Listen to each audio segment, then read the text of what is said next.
question for Charles. We got a mic to you.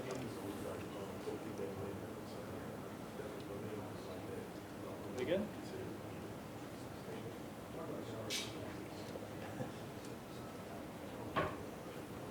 So how do you think the team, when you have a game like you just had where you dominate and you get a lot of compliments, how do you kind of get your feet back on the ground and humble yourself for the next opponent?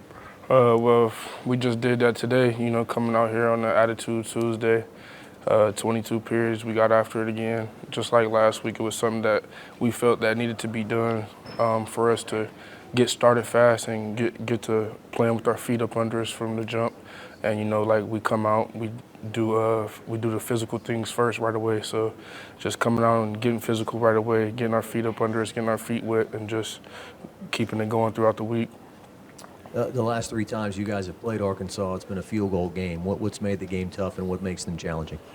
What kind of makes the game tough and challenging is just, it's a rivalry game. So, like, every year, we're going to get their best shot and they're going to get our best shot because we're playing for a trophy.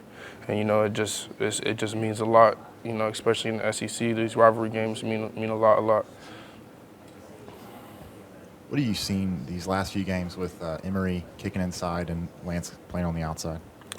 Just seeing, with Emory coming in at guard, he can play guard as well, and then Lance coming in and getting some reps at tackle, for his first couple times I saw, it was a good fit. I thought it was a good fit, but we also still have Miles, and Miles is playing well too. So, I think Emory is a great player, whether he's in at guard or tackle, and I think Lance can be a great player when he's at tackle too. So it's just, we have the options there if we need to switch them out and flip them in and out or not, but we have options there.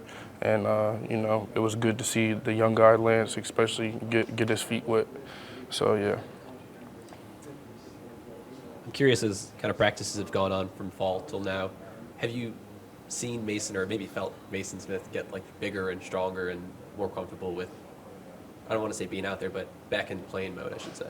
Yeah, he's most definitely getting himself back ready to play and things like that. It was just, coming off an injury, like the injury he had where he was out for a whole year, it's kind of hard to get yourself back into the swing of things. And then he couldn't play week 1. So, him coming back and just seeing the way he works extremely hard. And seeing the way that he runs around the field and just even the little things like running off the field and things like that. Like he's genuinely trying to, get his body back to where it used to be, and he's doing a good job of it. Whenever there's personnel changes like that, how do y'all keep that mindset cohesive amongst that position group? Really, it's just, instilled in all of us throughout the whole group. You got to prepare for anything, really. So, like, when we study for teams and we study for things, like we're not just studying for our position, like, oh, he just no center and just no guard. Like everybody has to know all 5 positions, because if somebody goes down, then we got to step it up as the next man up. So it's just like, when we have a situation like that and, we have guys like Lance that can step up for us and, guys like Emory can bump in the guard and play guard for us, it just makes our unit a lot better.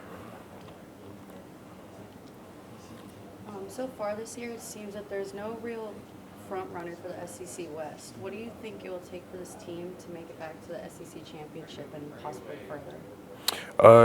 Just to continuously do what we have been doing the last 2 weeks. Just staying on a constant grind. And not getting complacent and not getting too comfortable. Like you said, it isn't really a clear team or clear team in the SEC West right now, but we feel that if we just come to work and do what we got to do every day, we'll be back where we want to be.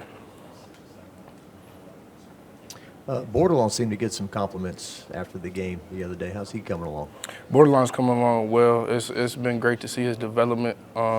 He's always been strong and big, but it's just good to see him get more fluid. With his joints and his body mobility, he's been getting more fluid and he's been getting more comfortable and trusting himself and trusting his strength. So, it's been real good to watch Bo develop. So different things have been said about the boot over the years. Mm-hmm. So the boot's cool. It's something you want to win? Yeah, for sure. Okay. That brass right there, that copper and brass, that's, man, it's going to be a live one. Used to be that the guys at the end of the bench would pick it up at the end of the game and stuff, but now starters and stuff are going to grab it, or Yeah, we just try to grab it. You know, whoever, you know, is there first, you know, grab the boot and bring it back to where it belongs. Any other questions for Charles, guys? Thanks, Charles.